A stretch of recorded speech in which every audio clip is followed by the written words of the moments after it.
conversation with some of the youth that are part of Marcus Anthony Hall Educational Institute. And so I want to conversation with some of the youth that are part of Marcus Anthony Hall Educational Institute. And so I want to thank my engineer, Pastor Hobbs. I want to thank Pastor Bruce and Sister Renee for helping me get this situated here. It's a great day. It's a beautiful day. And I'm going to turn to the side for a second to say hi to my folks that are here with me. You got a call? Oh, okay. Oh, okay. So Sheldon, you want to give us your name, your full name, how old you are, what school you go to, and how many Mahi courses have you been a part of? My name is Sheldon Henry, and I go to New Mission High School, and I've been part of 2 courses. And how old are you? 15. Okay, next. My name is Jason. I go to Whitman High School, and I'm 15 years old, and I've been here for 2 courses.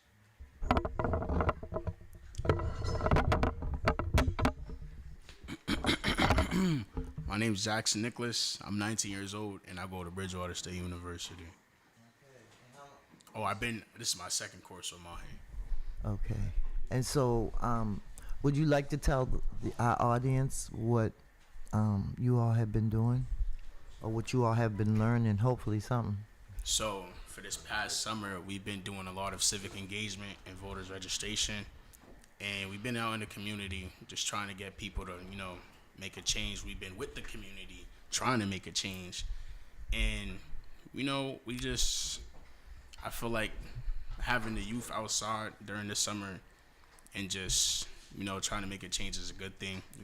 Having people, not only having people do voters registration, but trying to help them understand what they're voting for and what the election is about and what's going on with all the stuff around us. And yeah. Jason? We've been walking around in Nubian Station to see if any people in need help for housing and a better life supply, because some people in the streets don't have it all together. So we go around helping them and seeing what they need. We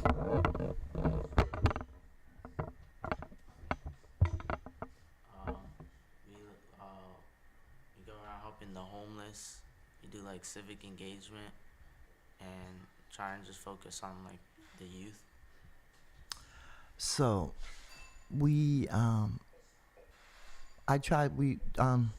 you gonna talk about the mock trial? I mean, the mock debate down in City Hall that you did, Jason? Jackson.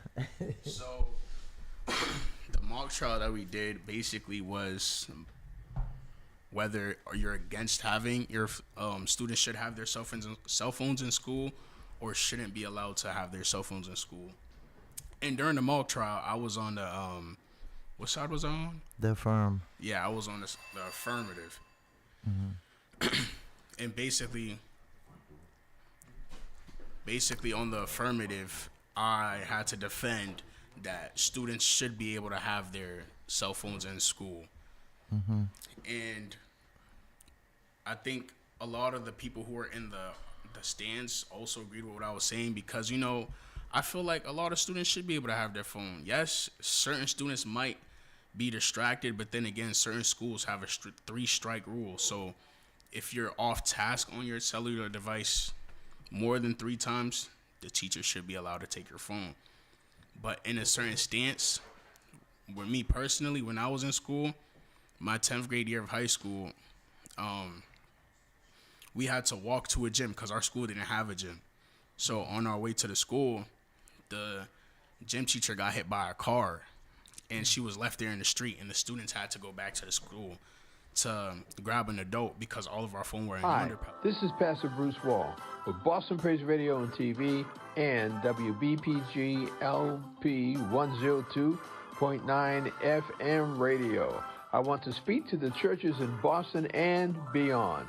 If you have a notice that you would like us to air on our radio, TV, social media, and internet station, we will air it at no charge to you.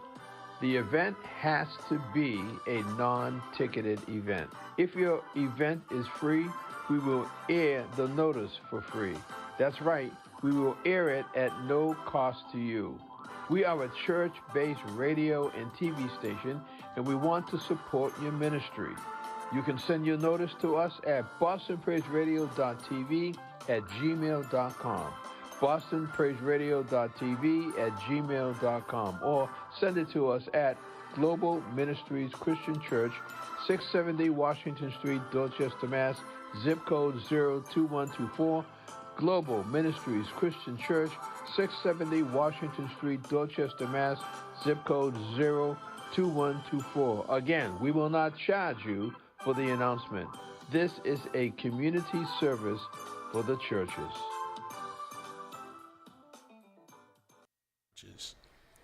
So No, I don't know. You're on the pouch. I think Mahjong was telling me about that. Is that something that you put your phone in? yeah, so Green pouch, you put your phone in and you close it and you cannot open it. Like, you can't without a magnet. yeah, So how do you open it? you can't. How do you so how do you get your phone back then? Until the end of the day, until they open it for you. And what also with that too, it's like when you're leaving the school, it causes a lot of like cluster. So you have to go one by one for them to open your pouch and then leave, open your pouch and then leave. It's like a whole situation. And not only that, you have situations where the school might be in like a lockdown or something happened in the school, and the students might want to, contact their parents or their family and let them know what's going on, and they can't. So that causes worry for the parents because they have no access to their children. And, that was one of the main reasons that I talked about. Students should have their phones in school. Not only that, but having their phone, well, certain people might be off task, but that's not everybody. Other people might be doing research, checking their grades, checking their emails, using the calendar, and things that would necessarily help them during the school day. Like me, in my 12th grade year, I had an accommodation. I put in one headphone, I listen to music, it helps me concentrate. Certain people use music to concentrate during class. Certain people like listening to certain sounds, like rain or whatever. But, not everybody's off task. So I feel like, not everybody's off task. That's just me, though. That's what I took from that. So we went for a real hearing the other day, and they were having that same conversation. So, what do you think about the teacher from English High that said, since they don't have their phones, that their grades have went up and they're performing better? What do you think? How would you answer that question? Honestly, that's a good thing. That's not a bad thing. I'm not against not having your phone, but then again, I'm not against having your phone. You know what I'm saying? I'm for both sides, but I feel like it's not really within the school, it's within the student, because self-control is a real thing. So people are tempted to always look at their phone. Not everybody's tempted to look at their phone, but yeah, that's a good study. I know my crew always looks at their phone. What do you think, Jason? Y'all are always on your phones. So what do you think when they talk about people could cheat with chat? Cheat. Yeah. What do you think about that? Well, I wouldn't necessarily say cheat, but a lot of people might use ChatGPT to get like certain information that they didn't have, but it's the same thing as Google. If you search up a question in Google, it's going to give you an answer. So if you search up a question in ChatGPT, it's going to give you an answer. Mm-hmm. So it's not cheating unless you ask for the answer. If you ask a question, that's different. But if you ask for the answer, it's going to give you the answer. But how do you know? No, I mean, nobody knows what you're doing with you can't really tell. That's why certain schools have a 3-strike rule. So if you're off task on your cellular device, they'll tell you one time. If they catch you again, they'll tell you a second time. The third time, you see they're going to take your phone. That's why. And I feel like ChatGPT is not always a bad thing, because especially for students who don't speak English or students who are like coming from a different country trying to learn English in school, it's more difficult for them. So especially if they're using like ChatGPT for maybe translation, then it's not necessarily a bad thing. But then again, from an insider's perspective, it's gonna look like a bad thing because it's gonna seem like they're trying to cheat. But in my perspective, it's not really. Jason, what do you think? What do you think? I feel as if like ChatGPT is not really meant for cheating. Like some people in school really don't know what's going on because like teachers don't always explain like the full like lesson that we have going on. So some people like at least like be like look up like at least like the beginning of the question to see like what we're doing, like what it's about in order to get it done. ChatGPT could be used in multiple different ways, but like some people be using it in like bad ways, but it's not used like that for all the time. I mainly use it like when I don't know what's going on. I ask my teacher, they don't tell me, so I just look it up really quick and it just helps me know what I'm doing and get back on track. So are you saying that you ask your teacher a question, they don't answer it? Yeah, sometimes my teacher would be like, they're not helping me, and they just won't answer it, so I have to help myself. Right, and if I'm being honest, I feel like today's time, some of the teachers use ChatGPT to make up their class like lesson plans. It's possible, yeah. That's what everybody say when you're gonna do a business plan on this, use ChatGPT. Right, that's how most of these companies are made up, and most of these logos, everything. And it's 2025. Majority of the stuff is AI, so it's like it's hard to tell if somebody's using ChatGPT or not. But What do you think, Sheldon? I don't think ChatGPT is a bad thing, cause like for example, my business teacher, he taught us like to use it to like Right. our advantage. Like we made up like we asked ChatGPT for like a logo for our brand, and it just created one. So I don't think it's a bad thing. You can use it to your advantage. right, But when you're in school but I'm just curious, Jason, what school you go to? You go to school, High school. Whitman High School, right? Are there a lot of black people out there?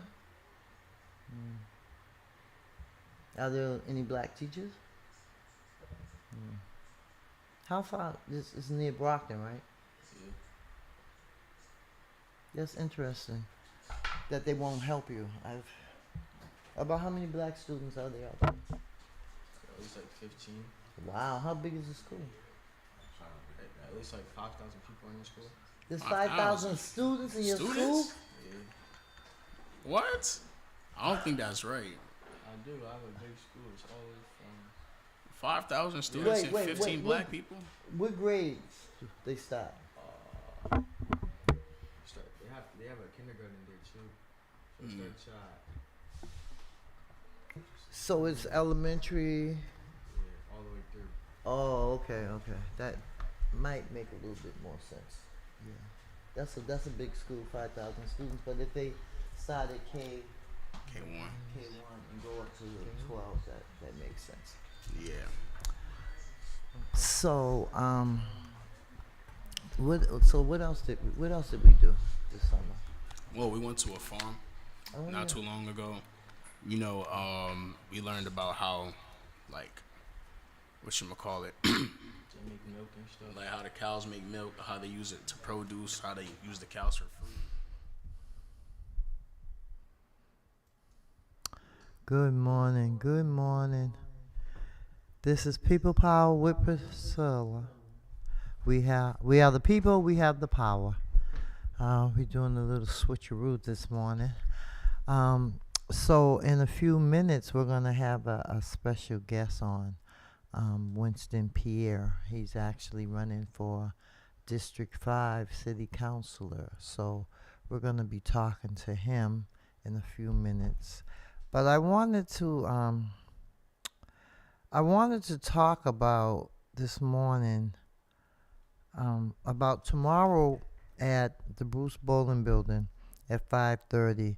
There's going to be a forum that the Black Agenda Coalition is putting on. It will be with, let me make sure that I have the right information. Let me just check my little, what's the next thing called? My messages, because I wanna I want to give the right information. I know it's District 7, but I also don't know if it's if there's going to be some at large, and that's what I want to look at and see. So, the Black Agenda Coalition presents, it's going to be a presentation and forum to hear from D7 and at-large City Council. It's going to be tomorrow, October the 24th, 2025. The doors open at 5:30. Food will be served at the Bruce Bowling Building, 2300 Washington Street in Roxbury. So come out and hear and listen to what's going on with the district. So we know we have two finalists for District 7. We have two finalists for District 7, and we have 8 finalists for at-large. And so we are going to hear from them and see what they have to say. And that will be tomorrow at the Bruce Bowling Building. At the Bruce Bowling Building at 5:30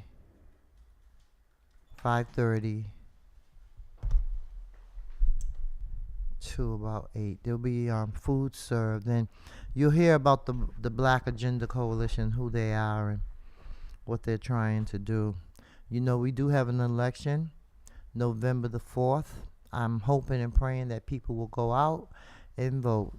Your vote is your voice. And since there's really not a mayor's race anymore, we still hope that people will come out, because there's a District 5 race.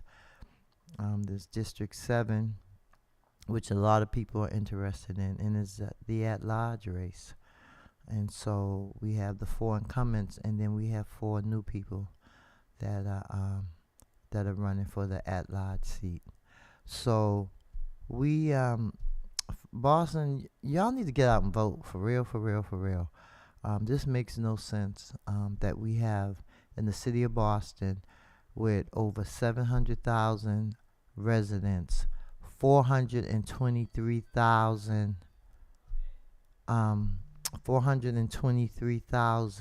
registered voters, and only 96,000 went to the polls.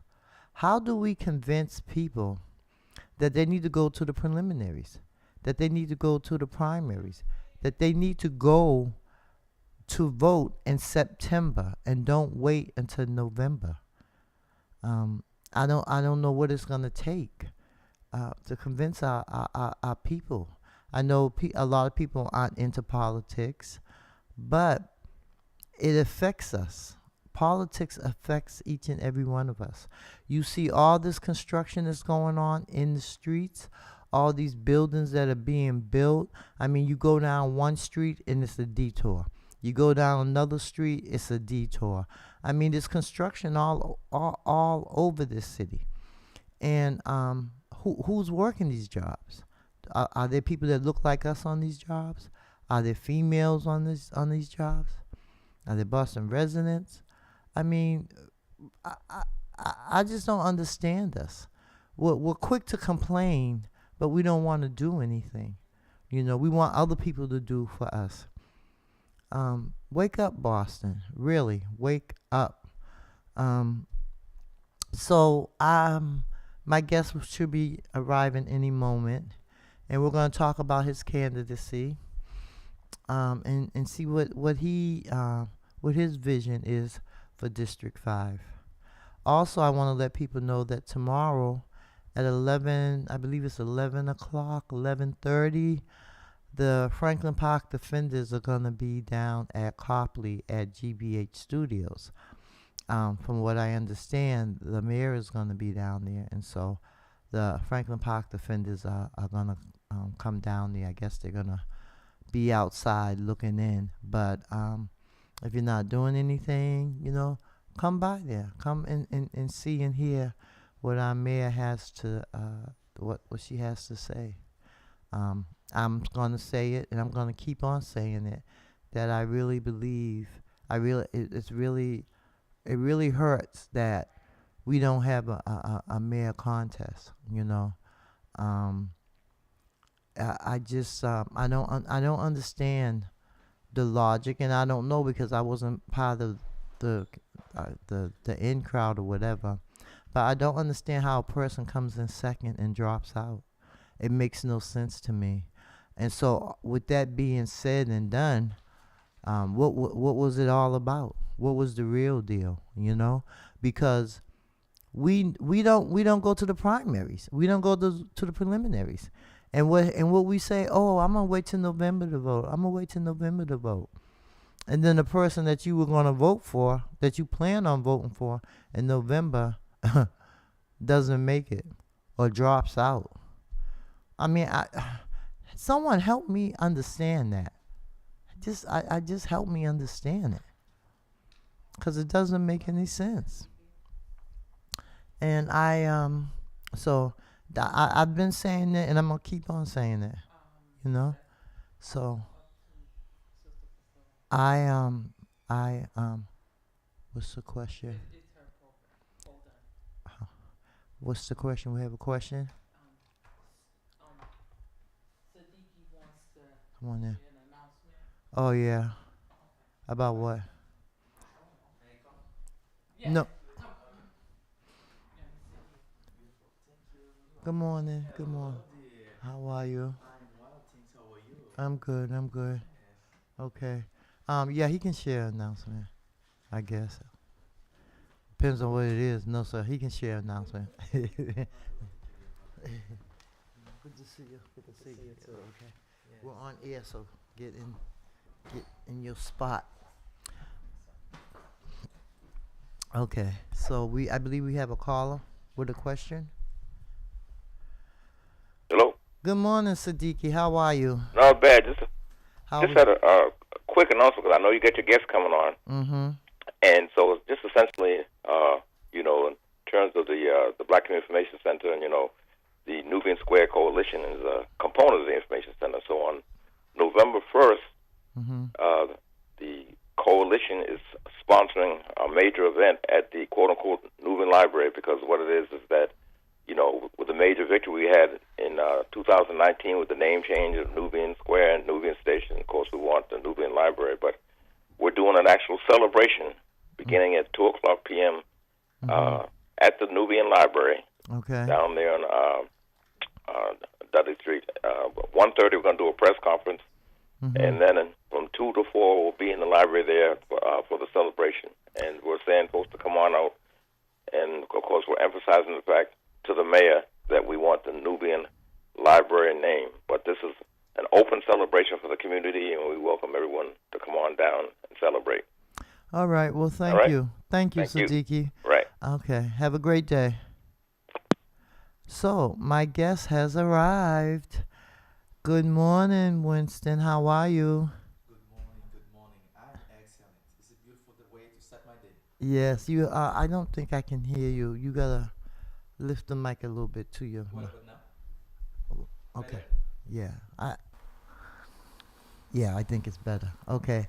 So, how are you? Excellent. I've been looking forward to being People Power Podcast. I'm so excited to be here. This is the best way to start the day. So we know what you got, like 2 weeks?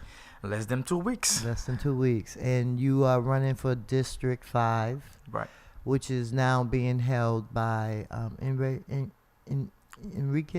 That's Pepin? correct. Yes. And so, is this his first term, or I think this is his first term, or second? Is this his second term? This is his first. He's trying to go to his second. Okay. Yeah. So tell me, Winston, I know you work for the city, right? That's correct. What did you do at the city? At the city, I studied at the Human Rights Commissions with Commission Makosh, where we work on accessibility for senior citizens and accessibility for people with disability as well. One of the major contributions that I was able to make to that department was the city at that time under Mayor Walsh was working on the Imagine Boston 2030.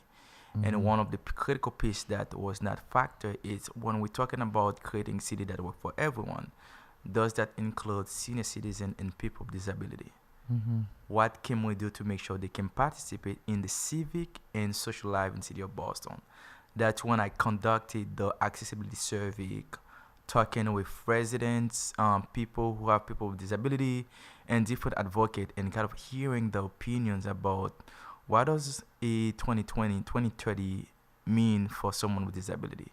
So that was my first start with Mayor Walsh. Then I moved to become director of diversity for Mayor Walsh. And one of the signature things that we were able to work on was the Boston Police Cadet Program, which allow young folks between 18 to 25 getting the training needed to become a police officer. And that was significant because as of now, most of the time, if you want to become a police officer, if you have a military background or you have someone inside the force, it's easier. And black and brown folks in our neighborhood, it often tend to be a challenge.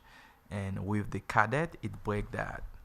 If we're looking at young people who are very active in the community and try to give them a chance to become a police. And Okay, but I thought the cadet program was around for a while. What?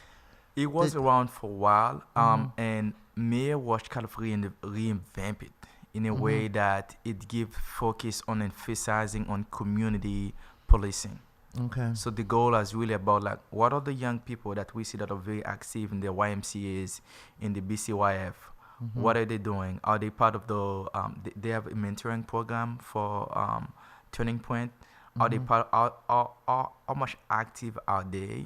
And it can really groom them to kind of become a.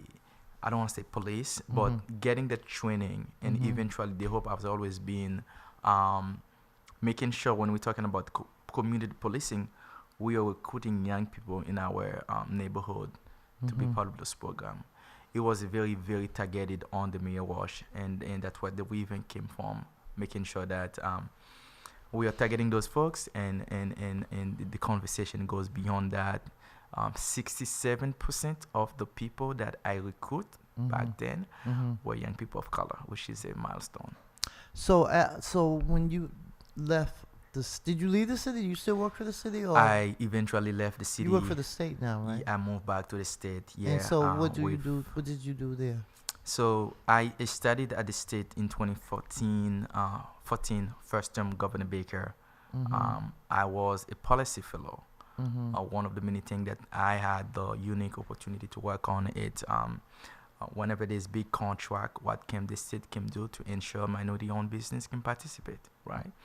We also had the opportunity to work very close with MIRA, Massachusetts Immigrant Advocacy Coalitions, to create ally items for what we call the Welcome Back Center at Banker Hill Community College, which enable foreign trained professional immigrant in the healthcare field to get a quicker path to a certification, right? For work for like procurement. The procurement piece was with access and opportunity with Governor Baker, and we work on job training opportunity for foreign trained professional immigrant. So what does that entail? It's if you are a foreign trained professional in the medical field, anywhere you come from, as long as you come to Massachusetts, many states have different law. Once you arrive in Massachusetts, that doesn't mean that you're gonna work as a doctor. That doesn't mean that you're gonna work as a nurse, all right? And that has been a significant barriers and also lead to a lot of identity crisis. I know people who had PhD back home. I might say back home, that doesn't mean Haiti per se. It could be anywhere else, right? And they came here, they couldn't work on what they have studied or what they have the expertise on. And while we have a market that is saturated, that is asking for this talent, because we need cultural competency when we're talking about the medical field. And back then, when I was doing that study, working with Mira as a fellow for the governor, for a foreign trained nurse, in order to be recertified in the Commonwealth of Massachusetts, you will need to spend at least 4 years and spend minimum 150,000. Again, that is assuming you already speak English, because if you don't speak English, it will take you much more. And number two, there are certain certification and credential that you have to maintain. As you know, for anything in medical field, certain credential, if you don't renew them, it expire, it's gone. So you imagine that everyone who came to America or Massachusetts, you are coming because you're looking for opportunities. Having to pay 150,000, having to spend 4 years, that's a lot, and that's why we're trying to see what can the state do to eliminate some of those bureaucratic red tape to allow people who have the skill set, who are here legally, have the drive to succeed, and can serve the community. Give them the process, give them the leg up to be able to do that. So what made you decide to run for city council? I am a father, husband, and I live in Hyde Park. And one thing that you'll know about Hyde Park, we have the highest infant mortality rate. Where I live now, it's 02136, but it used to be 02126. And 02126, which is Mattapan, we have the shortest life expectancy. At the same token, if you're looking at the budget for the city of Boston, District 5 received the lowest amount of funding in this past fiscal year. And I think it's time to have someone who's ready to speak up, show up for our neighbor, and making sure that District 5 residents are getting their fair share in the city budget. So what does District 5, what are the, is it, I know it's a little bit of Rosendale, Hyde Park, and Mattapan. Are those the three? Hyde Park, they say Breedville now, but yes, so the 3 or 4. Okay. So it's Mattapan, Rosendale, Hyde Park, Breedville, wasn't Reedville. Isn't Reedville Hyde Park? It's still 02136, yeah. Yeah, I mean, but oh well. Anyway, so as a city councilor, let me ask you this question: how do you feel about White Stadium? I've been vocal about that. I think it is a missed opportunity for us as a city to not prioritize black and brown folks right now, to not prioritize Madison Park right now. I do in support of renewing the stadium, but not at that price, right? If we want to do it for the BPS students, there is a conservative group, Emerald Necklace, who had a proposal where it would have cost at least 30 million. I think that even 30 million, that's, it's a lot of money, but that's doable. But when we go over 200 million, while at the same token, we're talking about one of the most challenging time in the history of the city of Boston, because from a federal perspective, we are losing 300 million on housing, education, and food. And you and I both know, when we're talking about losing this kind of money, what demographic is going to suffer the most. We're also talking about a time where there's a lot of high food insecurity, a lot of challenges for housing, especially those on a fixed income and senior citizen. We're not trying to protect those. We're creating a stadium that costs 200 million. And the other thing about that is, when the stadium is built, number one, more traffic. Number two, it denies us access to the Fenway Park like that, to the Franklin Park like that. And number three, something people don't realize. Anytime you're talking about big money like that, you don't get to pay to the stadium like that. You got to go to pay right now, because it will be the people make the investment. There will be a lot of private investment in cities in there. It's not like you and I, the same way that our kid used to go. You will have to go to the stadium like that. You will have to go through a process to reserve, and some of those people, stakeholders, will try to get the money back. So they are taking something away from our community. Right, I totally agree. I'm not a fan of this White Stadium stuff. Actually, I was just announcing about that the mayor's going to be on GBH tomorrow, and I believe that the Franklin Park Defenders are going to be down there to observe. But I just want to talk about this this mass blackout. It says we are not asking, we're shutting it down. Mass blackout, November 25th through December 2nd. The largest economic blackout protest in U.S. history begins November 25th. No work, no spending, no restaurants, no projects, no events, no restaurants. No backing out. Prepare for the impact.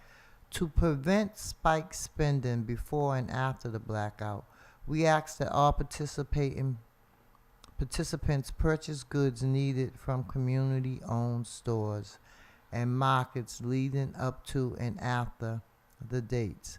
This helps with sustained impact and keeps our money out of the mega business pockets. So this is something that I received. So, they want to do a mass blackout from November 25th to December 2nd. We know that that's the holiday seasons and stuff, and people are out spending their money that some of them don't have, and it's all about Christmas and just, prioritizing spending your money, making your children happy. But there's a lot of ways that you can do that. That's why I like Kwanzaa every year, because Kwanzaa is after Christmas, and it's from the 26th to the of December to the 1st of January. And time is getting away from us. And, I cannot believe that we are in October. We're almost at the end of October. Time is like flying, and we don't have a lot of time. And we do have this race. We have an opportunity to make some changes if we want, as far as city councilors at large, but we don't have a choice when it comes to the mayor's race. We don't have a choice. Right. And I'm gonna keep talking about it, I guess, until can't really nobody shut me up but God, so I guess I'll just keep talking about it. But it's really sad, and so tell me, what are some of the things, like what is your take on deed restriction? I think at this point of where we are in the city of Boston, looking at the zoning changes on the square and street and all those conversation, that's something that is lacking the community input, and that's what most recently we have Square and Street in Wolsey, right? They were doing it in Hyde Park. They were supposed to do one in Mattapan. They are looking at the deed restriction. They are looking at the ADU. One piece that is lacking is the conversation has been always silo. You get a group of bureaucrats coming in and say, this is what I want to do, versus engaging you and I about, hey, you know what? I know you live here. Maybe you're probably a longest term resident in that neighborhood. Here's what we are thinking. I want to make sure not only this is what we're thinking, before I even propose that, let me do an impact study. If I were to do that, how will that impact your property tax, right? Because we know whenever we have did with any new construction, whatever the case might be, it impacts us positively or negatively, right? Yeah, my taxes just went up. Right. So my mortgage went up. Right. By a couple of $100. Right. For what? Exactly. It's ridiculous. It's So you're right. So that's where we stand. I think that's why one of the many things I'm calling for right now, if we come November 5th, I am elected, or November 4th. November 5th, we'll start the process of creating an advisory District 5 advisory council, similar to what D7 had. For what it's worth, it encouraged participation. And one of many things I will always making sure is like no single decision in the city of Boston that will impact people's quality of life should be made without giving people enough notice.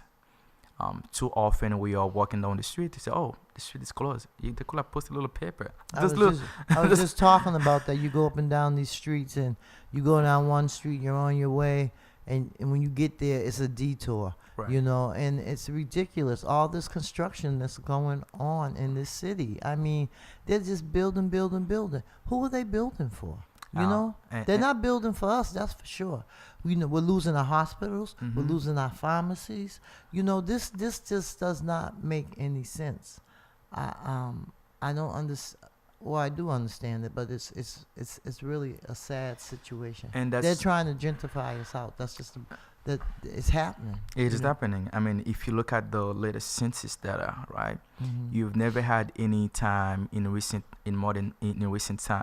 years where we had so many of black and brown people leave Boston, right? All black people, either black and brown folks, or now we used to leave Boston, go to Brockton. From Brockton, we go to New Bedford, Fall River. But you're okay looking at recent trend. We're not only going to those places. A lot of black and brown folks are going all the way to Atlanta, Texas. And I get friends who already moved to Texas, and they I get to Texas. I get to buy property. That's how the city is getting so unaffordable for our people, or the very same people who make the city of Boston what is it right now. And that's why when we're talking about this race, we say it's important. I want almost like the most important. Every race is important, but this one is consequential for many reasons. Number one, we need accountability. We need a leadership that listens to the people. And more importantly, we have to understand how 2026 is gonna come down upon us. We know the cuts are coming, but they haven't really impacted us yet until January started. And the city of Boston is one of the city of Boston major city in America that rely on property tax to finance social programs. If there is a 3 million cut, more likely mean that your property tax will increase even more by next quarter, because every quarter you receive one. And when your property tax increase, it creates that domino effect that you pass it down to renter if you are a landlord. And that continue to create that whole housing instability. And what about our seniors? You know, I'm a senior, you know, that live on fixed income. Right. You know, that hurts us. So what we got to do? Sell our property? Right. Or go move in with a family member? Right. That's not fair. It's not. And one of the things that there was an article that I put an op-ed on Duchess Report most recently. I talk about with the crisis looming, the most important thing, or the most human thing city of Boston can do is a lot of people who have retired, let them live with dignity. By saying that, what I'm implying is city of Atlanta, right, where most of the black and brown people are moving to. One thing they do currently right now, they have a anti-displacement relief fund. Senior citizens retired 60 plus, 5 years into retirement, they don't increase your property tax because, number one, you're on a fixed income. Number two, you spend your whole life retired, either sometime even serving the city. Right? Yes. The least they can do is protect your dignity, and that's the one thing I'm calling right now. I'm calling for the city to establish the same procedure and ordinance that will establish anti-displacement relief fund for senior citizens and those on a fixed income. What about rent? Well, it used to be called rent control, but I believe they're changing it to rent stability. Yeah. Right. Yeah. I mean, it's difficult for people. I understand that, you know, landlords they need to make their money so that they can so that they can, you know, keep up. But raising somebody's rent $300, $400, that doesn't make any sense. It makes sense to them because they're making money and there's people that will pay it. But what about the people that can't afford it? What about the people that are working day by day just trying to make ends meet? That conversation we often see it on one way. The city or any elected official, people looking for get in seat will tell you, well, we don't have to increase rent. But the same token, it has to be like a holistic conversation. We're not going to increase rent, we're going to protect landlord, right? Because if you keep increase your property tax, therefore it puts you in a very difficult situations to pass it down. So the conversation has to be holistic. Yes, we want to protect tenant. A protection to tenant doesn't have to be like, okay, I'm protecting tenant, but I'm gonna increase taxes on landlord. It has to be holistic. How do we make sure?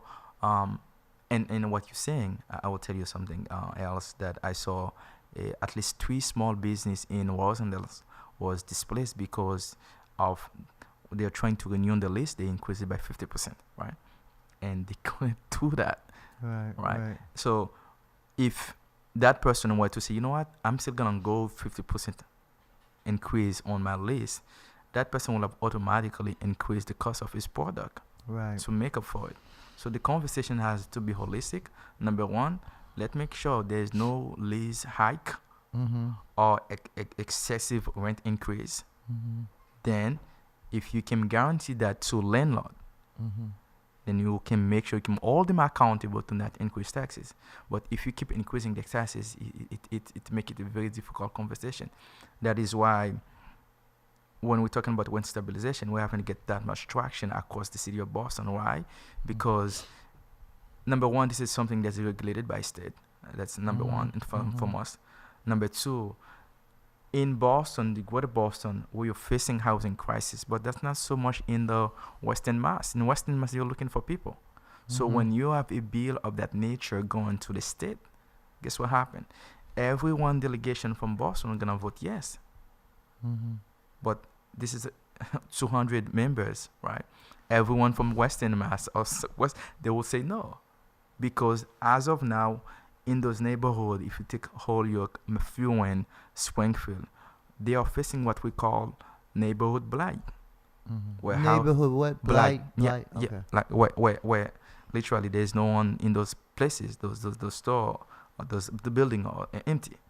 We're not saying people in Boston should move there. What we're saying is, realistically, what we should think about is, number one, have that conversation protecting tenant and landlord go hand in hand. So you don't create enemies. Then you will get support. Because anytime we're proposing those initiatives, guess who's trying to shut it down? The big landlord and the real estate board. Those are the same one who campaigned against it when we had rent control back in the 80s. You remember that? Now, what we should do, number one, is build more affordable housing that people can afford. Number two, making sure this conversation is not a silo conversation. It's not taken from Peter to give Paul. It's making sure everybody can participate in the pie. What about elected school committee? That is long overdue. I mean, the people vote on it. I'm not sure why we have not implemented it. Again, to me, it comes down to having city council who respect the will of the voters and who's brave enough to say, you know what, we need to implement that. Yeah. We definitely, I really believe that we do need an elected school committee. I don't understand why the budget for the school committee keeps going up, but the student count goes down. Right. I don't understand why the Boston Public School buses have to be used to transport people that are not living in Boston. I don't understand why, if someone goes to a charter school from Boston and they don't make it through the whole year, they get sent back, but the money doesn't. I mean, it's all about money, basically, you know. And unfortunately, we can't keep going like this. You know, something has got to stop. We need people in office that are honest, that really care about people, care about the people that they're supposed to be representing. Because a lot of people in the city government and state government, they're not representing us, they're representing themselves. Right. And that's why I always say we need to run a slate of people, like-minded people, that the city council can buck up against the mayor or, challenge the mayor on some of her policies and procedures and the thing that she's doing. But if the city council was stacked with her people, that's not gonna never happen. Right. No, you're right. I mean, if you look at, we are in a very strong mayoral city, and we understand that. Yet, last president, I think it was in 2022, where the council has a power that we never had before. Right. Back of 200 years, all we have to do is vote ordinance. That's all. Now we have a unique opportunity to vet in a way in the budget. And that's a power that unfortunately we're not using as of now. I mean, well, we're not using it because a lot of the city councils are got in with the mayor's help. Right, and that's why we need, any city councilor, as Paul is coming, any city councilor should be able to work with the mayor, because whoever is the mayor, you gotta respect that. But at the same token, be able to work with the mayor, that doesn't mean that you shouldn't listen to your constituents, right? And that's where the independence leadership is needed as of now in the city council. What is the need in High Park, Mattapan, Rosendale, Whitfield? How do I look at $4.6 billion budget? This is a lot of money we're talking about. This is the GDP of Haiti, Puerto Rico, Bahamas. All those countries combined. Yeah. Right. Yeah. This is a lot of money. Mm-hmm. And then the issue you and I are just talking is like, no, it's not because we don't have money. Mm-hmm. It's because we lack of sense of accountability, respect, and priorities. Respect for the same people that we take your oath to represent. Right. Respect for the same very people who build the city, whether long-term citizen, whether small business who make the neighborhood what it is, right? Whether the senior citizen, those who have worked, paved the way. And I think that's a challenge. Yeah. Okay, Winston, we got 2 minutes. Well, you have 2 minutes to make your pitch on why people should go to the polls on November 4th and vote for you for District 5 City Council. November 4th, it is a very important day. We have the greatest opportunity to make some change.